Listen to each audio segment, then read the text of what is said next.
Hello everybody, it's a beautiful morning and here I am having a walk on one of my favourite walks very close to where I live, called the Hindburn Greenway, and it gives me an opportunity when I've had a decent walk for a good while to arrive at the river and remove my clothes and get in and immerse myself completely. And so this film is all about unplugging.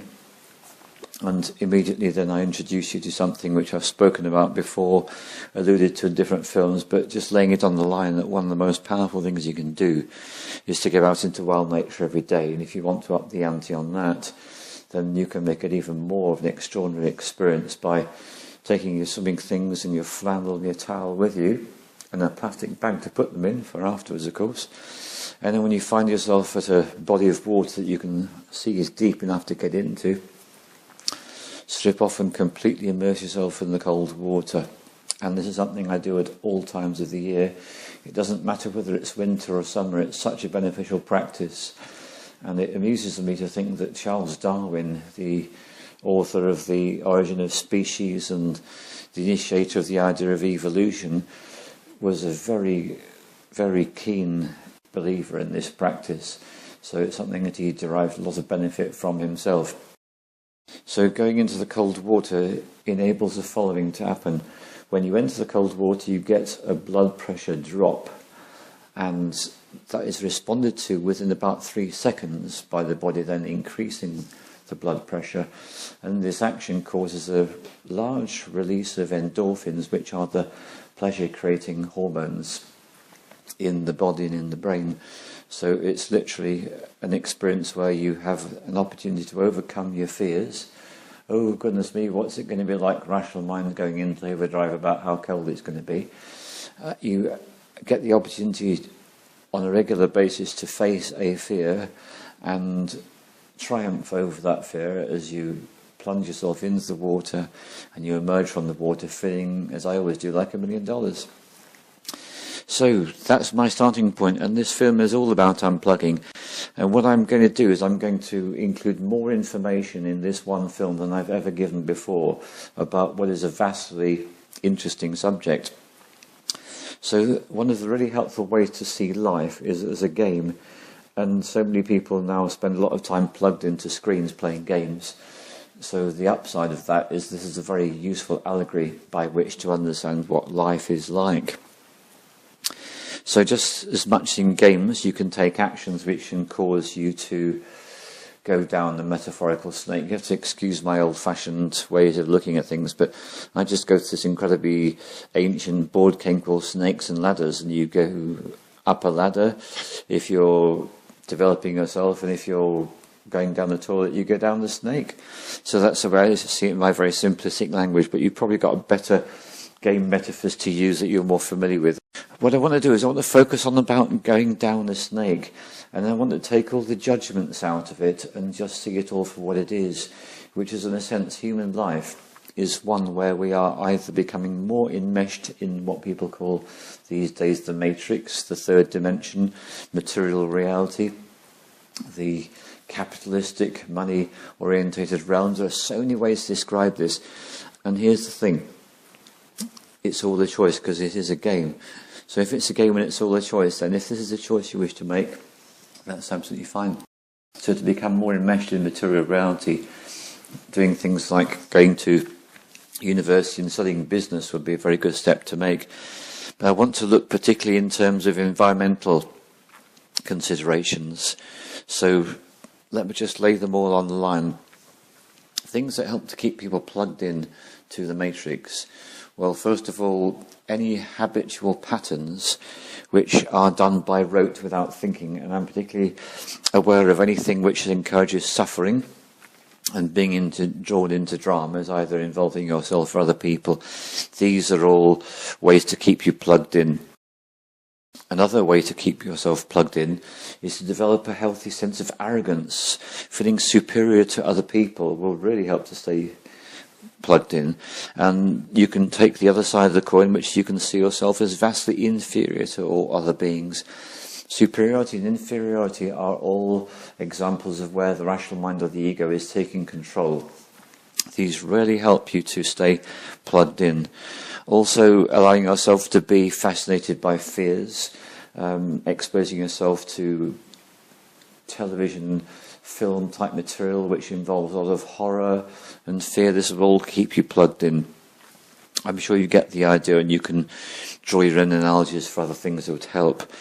And then if I think about the substances which are around in the environment, these are the things which you could be consuming that are keeping you plugged in. You might not even be aware of. So my first one is always toothpaste, because if I go to a supermarket in my home country, the chances of getting a toothpaste which is free of poisons is approximately 0, and that's because sodium fluoride and sodium monofluorophosphate are put into over 90% of toothpaste in my country. If I go to an alternative, a natural or a whole food shop or a health food shop, I can find alternatives. But if I go for the mainstream, that's what I'm going to be getting. So toothpaste is a very important consideration. One of the habits that people are developing is the habit of going to the gym, which in some senses seems like a really health-promoting thing to do. Only what can go hand in glove with taking a habit of the gym is taking bodybuilding powders, weight gain powders. Now, these, not all of them, but a large number of them do contain brain poisons as well. So I'm going to add to the list of the sodium fluoride and the sodium monofluorophosphate. There's the sodium saccharin, there's the aspartame and the acetylsulfame K. So these three brain poisons, which also are implicated in causing cancer and other serious degenerative diseases, these are all to be found in bodybuilding powders. Some are found in toothpastes, and the other thing is diet foods and diet drinks. So if you're consuming these products, these are all going to help to keep you very firmly enmeshed in third-dimensional reality, and it'll be very difficult to be aware of anything else. If this is what you want, that's absolutely great. And if it isn't, then it'd be time to take steps to eliminate these from your life. Something else to be aware of is detergents with strong chemical odours, plug-in air fresheners either in the home or in the car, and then perfumes and other toiletry products which contain strong fragrances. All these strong chemical smells have the attribute of pulling us more into the matrix, into the dream world. So it's helpful to be aware of those. Then the other thing that's important to be aware of is the foods which help to keep us more third-dimensional. In general, animal food keeps us more third-dimensional, but particularly meat, and even more particularly any food that comes from the pig, bacon and pork, are very, very grounding in the third dimension.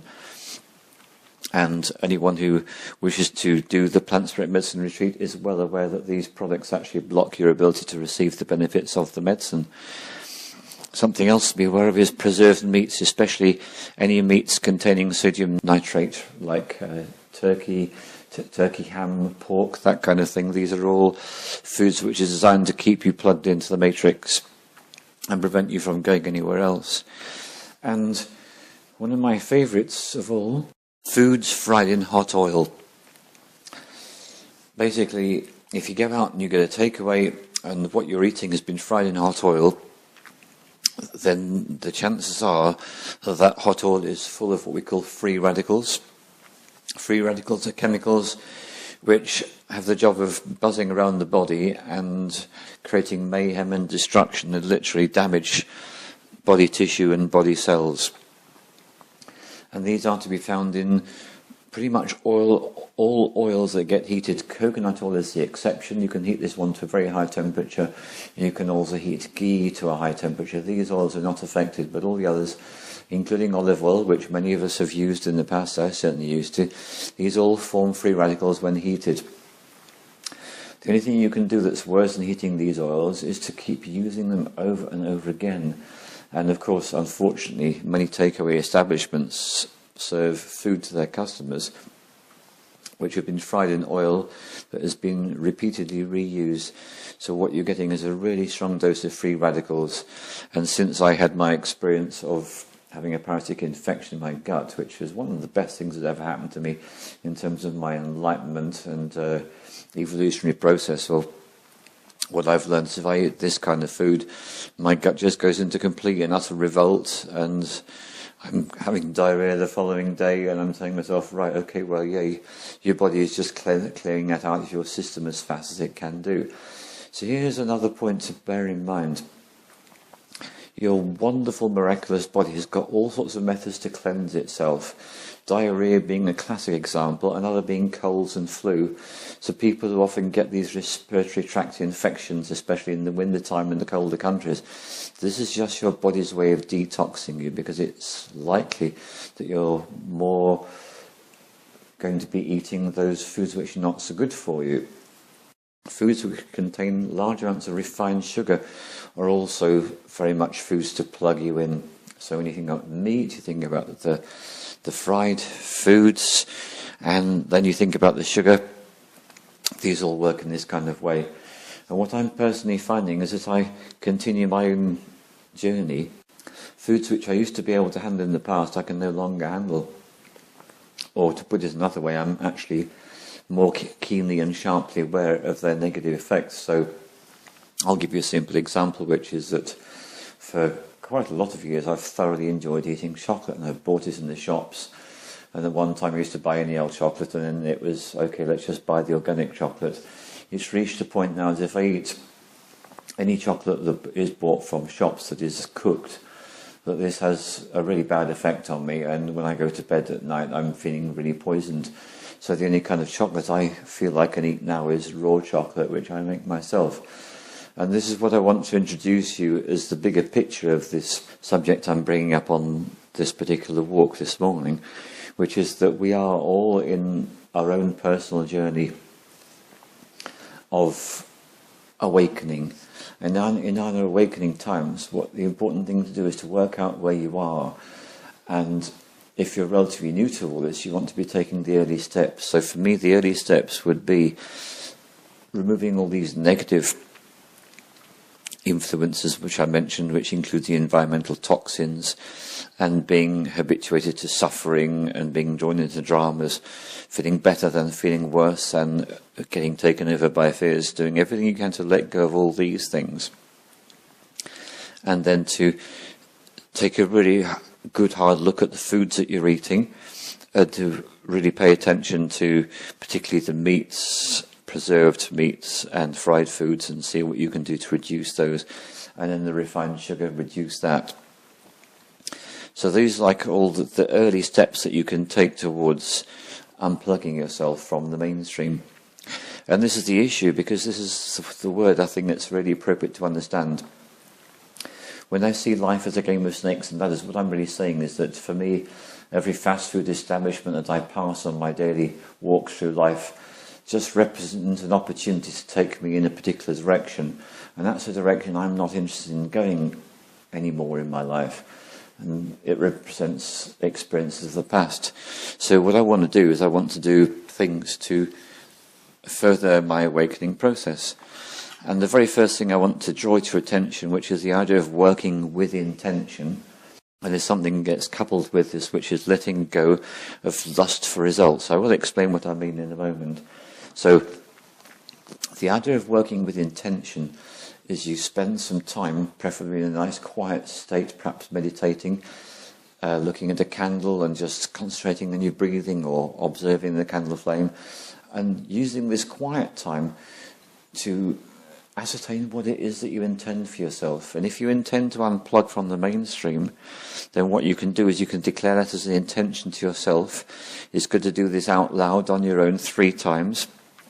When you've declared your intention, such as my intention is to further my awakening process, whatever it might happen to be for you, then you take action whilst letting go of any lust for result. So lust for result is when you get into the situation of the rational mind attempting to take over and take control.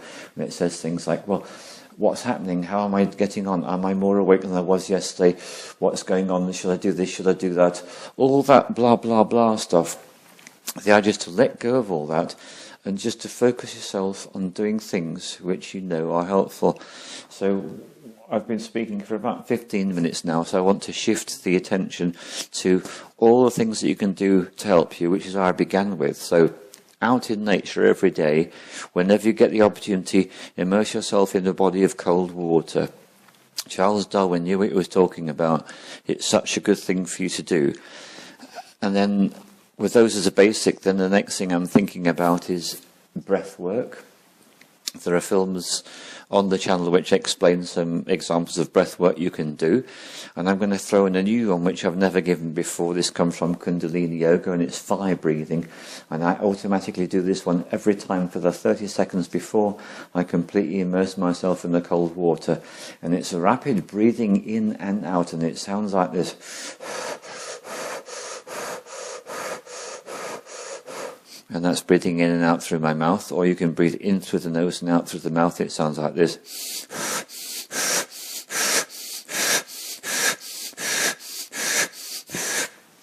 The second one is the one that I personally favour.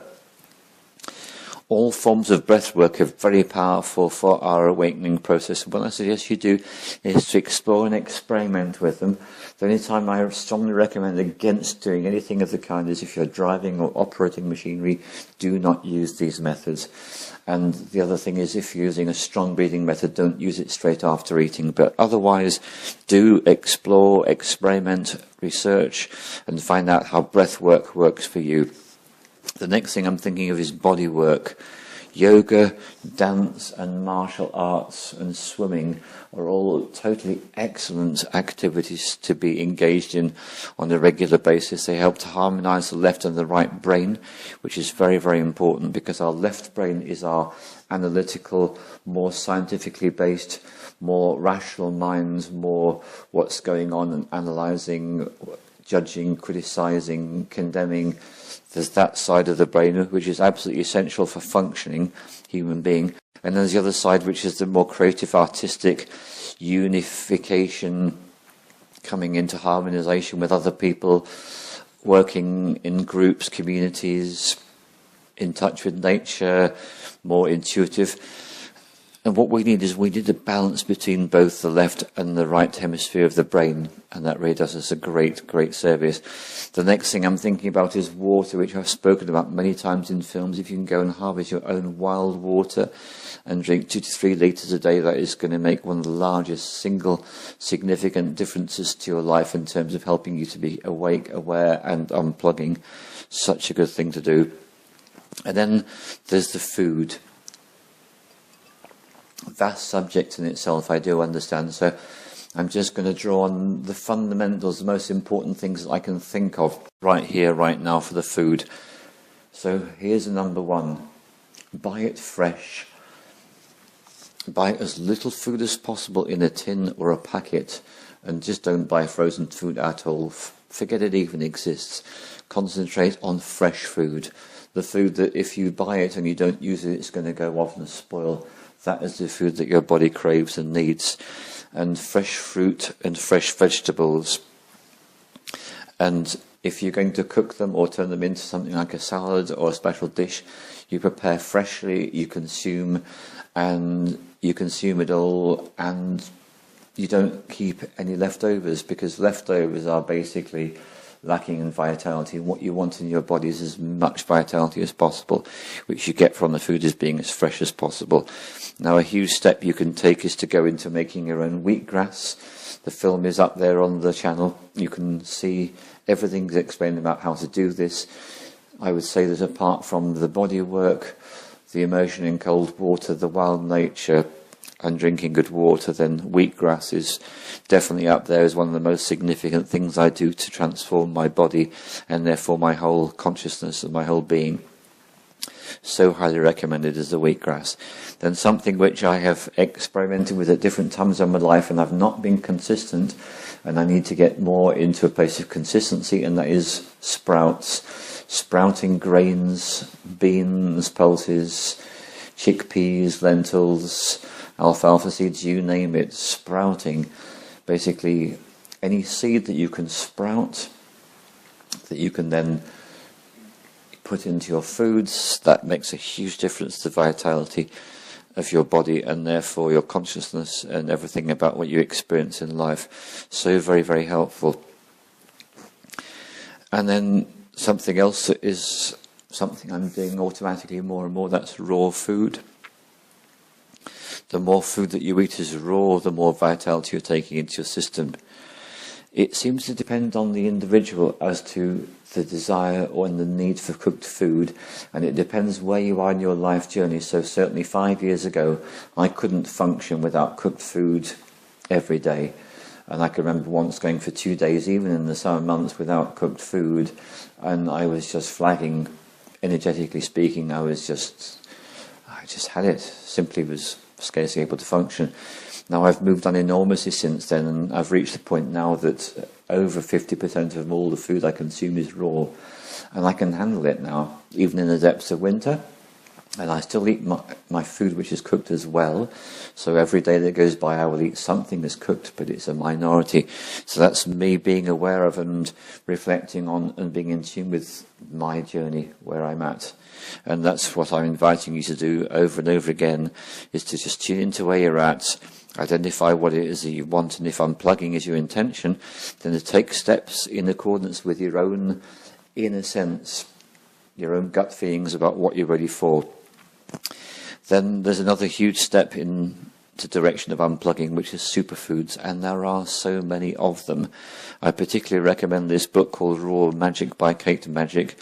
You can see just by looking at some of the photographs of this woman in this book, which is an extraordinary woman, and the research she's been doing into raw foods and superfoods is work that's going to benefit all of us who are interested in this subject. So she's got extensive chapters on the different superfoods and their values. There are lots and lots of them, and I'm going to focus on a few superfoods which I regard to be so important.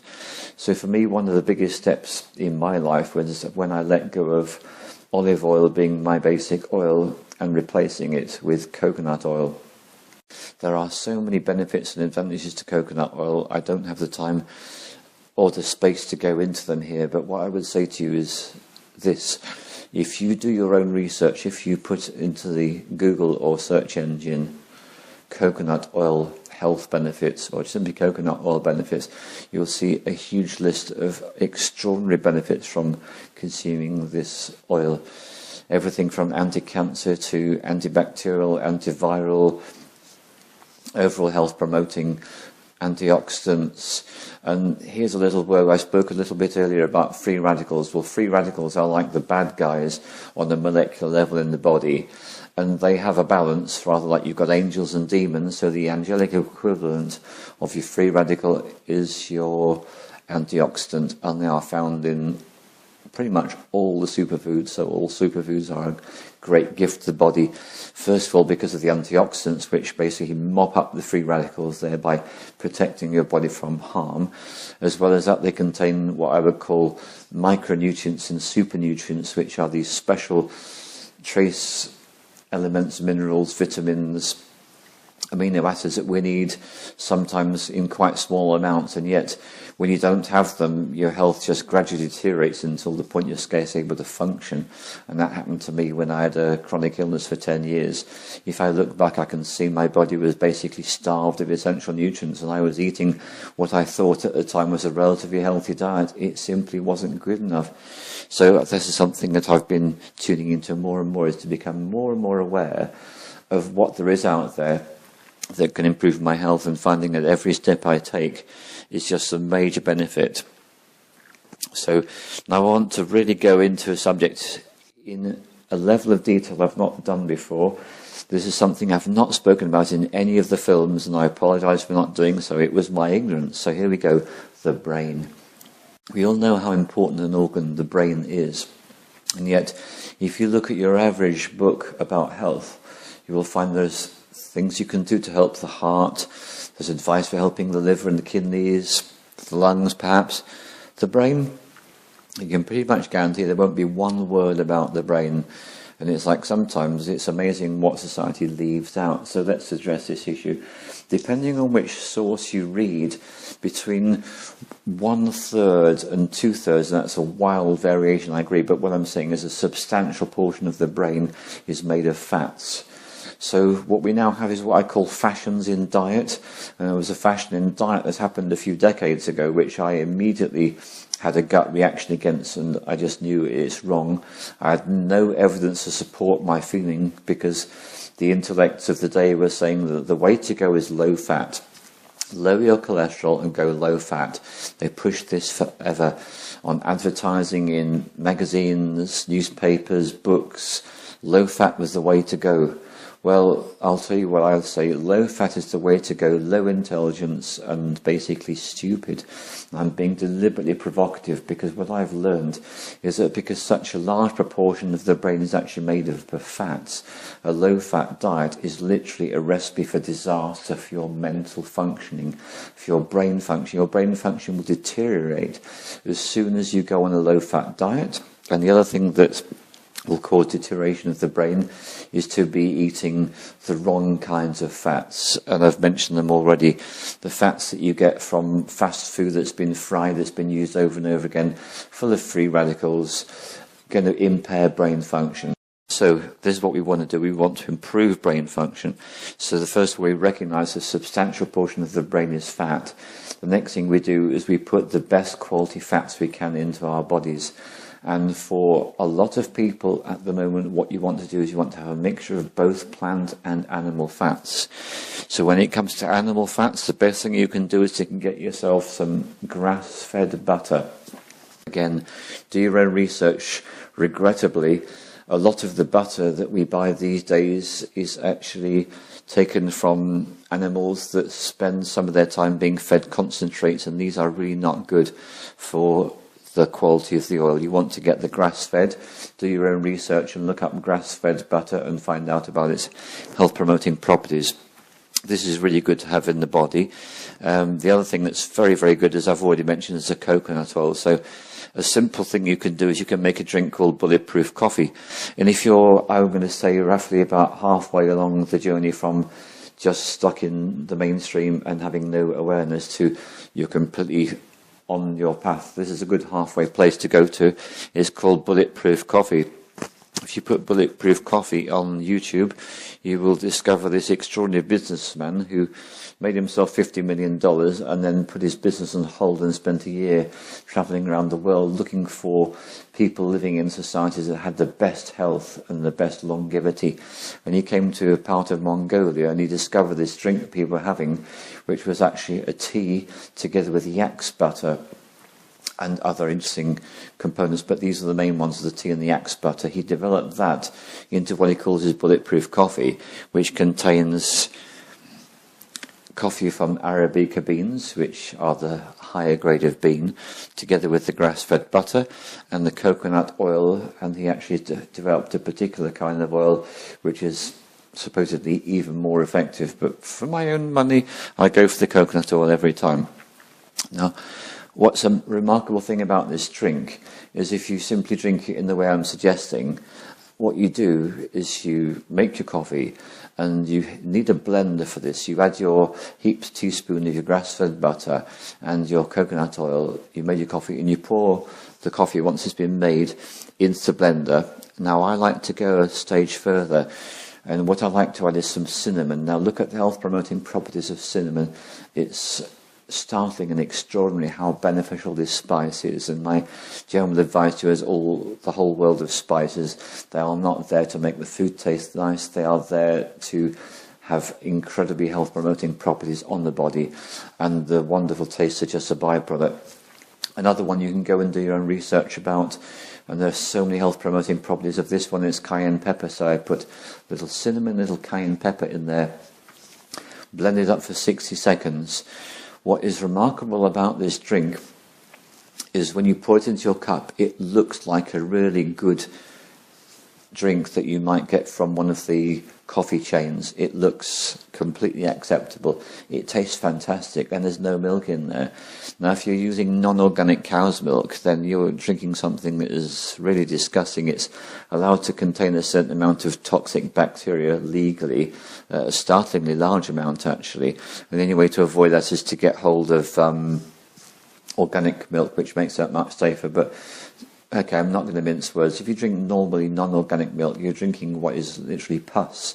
And you know, if you have a wound, like suppose you've got a wound in your hand and it goes a bit infected and it produces pus, that's white blood cells that have been attacking the bacteria. It's pretty disgusting. Well, your normal cow's milk is allowed to contain a significant percentage of this pus, which is literally living and dead bacteria and cow's white blood cells. Pretty disgusting. So you go into a normal coffee chain, that's what you're drinking. Or you might want to go for coffee with soy milk. Soy milk is completely unsuitable for people who are not East Asian. People who are East Asian have got the digestive systems which are built to digest soya. All Westerners don't have that.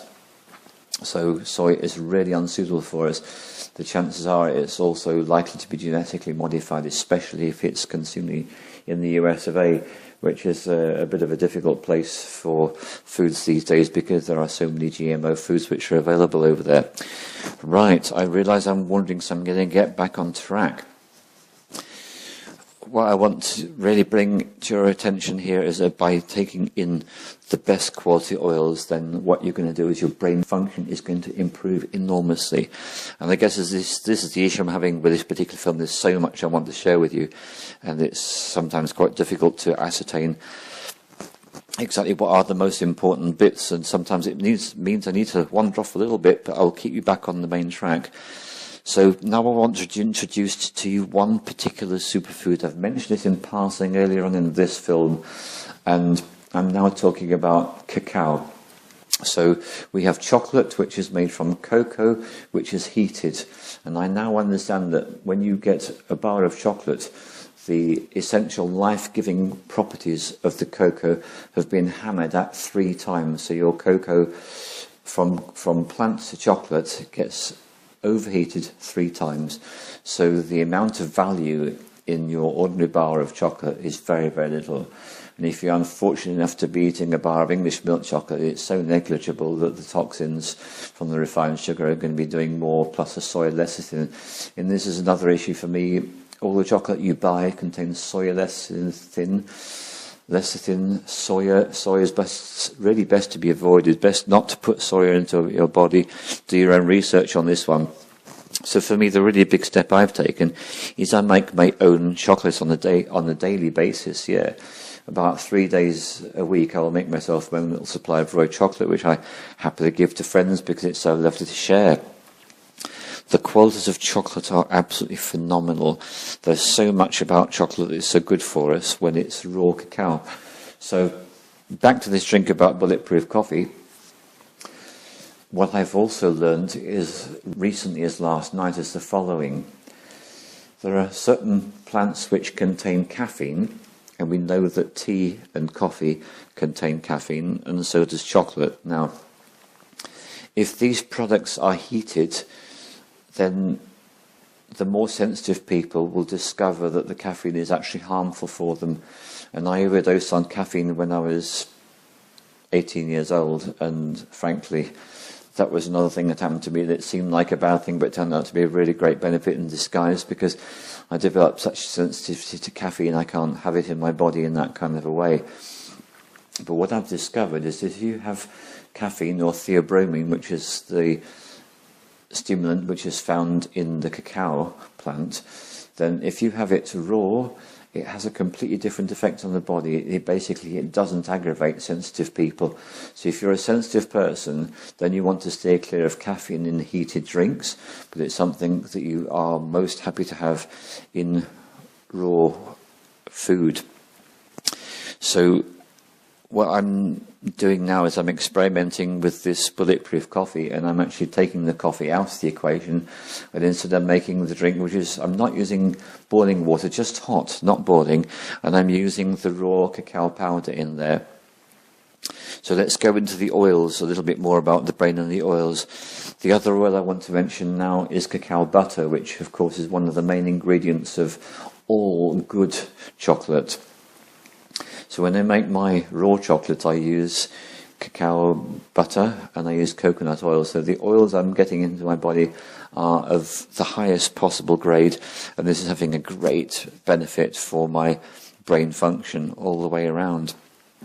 So let's go on to the other superfoods. There are so many that you can look at, and I'm just going to mention a couple more. And the one I'm going to go for next is maca. Maca is also referred to as Amazonian ginseng, which brings in yet another superfood. So there's maca, which comes from South America. There's ginseng, which comes from places like Siberia and Korea. And there's ashwagandha, which is an Ayurvedic herb, which is beloved by Ayurvedic practitioners in India. And these all have the ability of strengthening the body, giving power to the immune system, overall vitality, and increasing our sexual potency. These are really useful foods. And then I will just do a little deviation when it comes to sexual potency. There's a plant spirit which you can explore and consume as a tea, very simple to make, and that's called clavo huashka. And this is obtainable from indigoherbs.co.uk. A very useful site for getting hold of good plants. When it comes to all the chocolate making ingredients, I go for Harvest Moon superfoods in this country. Very much recommended. So by increasing the amount of superfoods and by getting hold of this book, Raw Magic by Kate Magic, and studying the information she's got in there, in a sense, I don't really want to give you too much information about the power of the cacao. I don't want to tell you too much about maca, because if you actually get her book and read the information she's got there, it is so amazing, and she is so detailed and so comprehensive. But the very simple story about these foods is that you are giving your brain the best possible nutrition in life. You are improving your immune system, and you are filling your body with antioxidants, and you are getting rid of the free radicals, and you're supplying all the micronutrients you need for your body to function as effectively as possible. Now, I've mentioned one before, which is tobacco, and this is something I've learned very recently, that when it comes to the plant spirit medicine retreats, what we are looking to do is to have the person on a really good plant diet. There's one thing that they have to completely eliminate from their diet for the last 7 days, and that's salt. Salt is such an important food, and in daily life I strongly recommend you consume salt. The worst kind of salt is the salt which is already put into the product before you buy it. A big step is sea salt, and the ultimate in the world of wonderful salt is Himalayan salt. It's pink, it's beautiful, and it's very, very useful for rehydrating the body if the person's consumed alcohol. And in terms of plant spirit medicine retreat, we leave out this particular wonderful salt. And the reason why is because all salt has the ability to increase our connection with the third dimension. So I'm going to throw this in at this particular point in the film. Some people, in their explorations into life beyond the matrix, they can perhaps run the risk of going a little bit too far. So if you ever feel that you're going too far in your explorations and starting to lose touch with your sense of grounding, which is essential for your life, then what you might be tempted to do is you might be tempted to eat a lot of meat. And if that's what you're tempted to do, fair enough. But what I would much prefer you explore with instead, and that's just make sure that you put a small amount of Himalayan salt into your food every day, and that will ground you in a much safer and healthier way. So I've taken us on quite a tour of all things that we can do to improve our condition in life, and I'm going to suggest a few more what I would call advanced practices, and these are things which you're not going to enter into lightly. And if you're serious about your health, these are things that you are going to want to do some research about and find out if they're appropriate for you. Fasting with raw juices which you make in a juicer yourself. There's a whole world to explore with that one. There's also meditation practice, which I've spoken about in other UT Sharman films. That's the royal road to becoming awake. Thoroughly recommended. There's dance, which is so good for us. I particularly recommend 5 Rhythms dance, and also biodanza, and also trance dance, which is a shamanic form of dance. These are all very powerful awakening processes. Then there's cleansing the organs. The very first organ cleanse to go for is a colon cleanse, because the colon tends to work very hard to deal with the foods we put into our bodies which are not so good, especially if we've eaten a lot of fatty fried food from the past. What your body will have done, and also a lot of dairy food, what your body will have done is it will have created a layer of protection around the small and large intestine, which is called mucoid plaque. And it's rather like if you've got a central heating system and you live in a hard water area, after 20 years, what you'll find is that all your pipes are furred up with this deposit of minerals.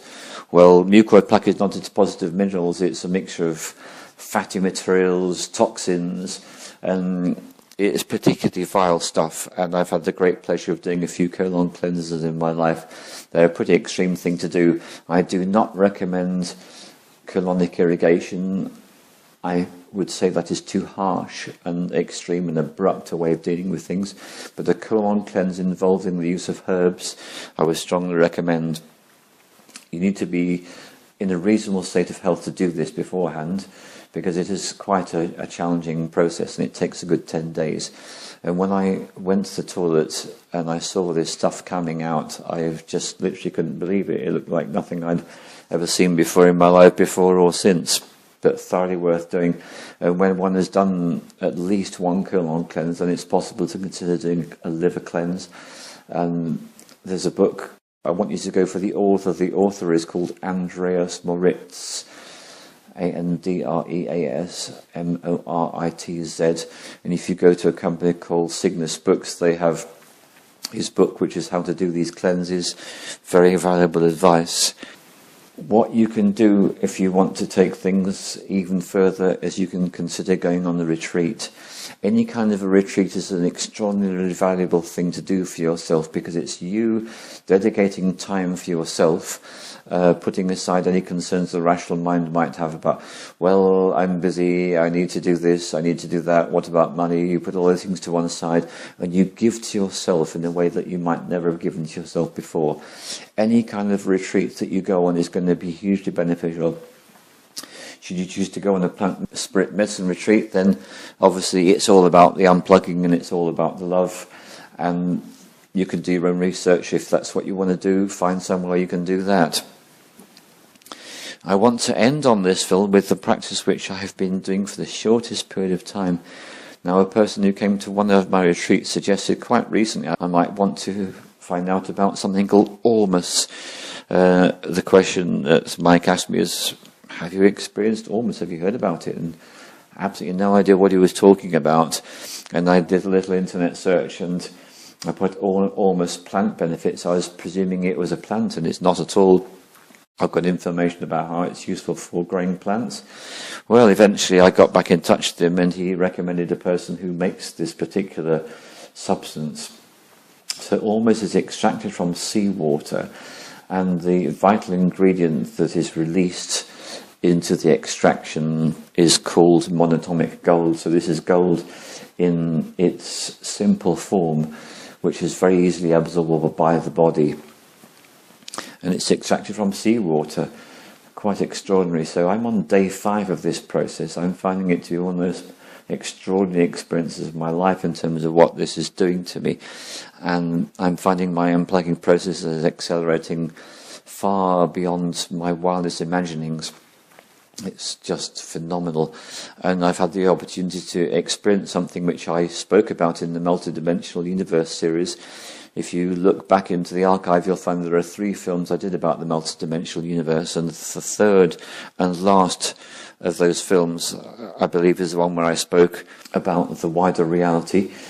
And what happened to me is on day 2 of my experience with Ormus, taking of small amounts, just morning and evening, I was able to experience the wider reality in a way that I've never been able to do so before. And I got a thorough and full understanding of it. So let's draw back from the wider reality and go back to the beginning of the film, which is that if your inclination is towards unplugging from the mainstream, then the really simplest steps you can take are the most important. Observing how much time you spend in front of a screen, observing how much time you spend out in wild nature, drinking good quality water, doing breathing exercises, doing any form of body work that you benefit from, that you enjoy, eating plenty of fresh food, freshly prepared. These are the most important things. Great gratitude to you all. Thank you. Love.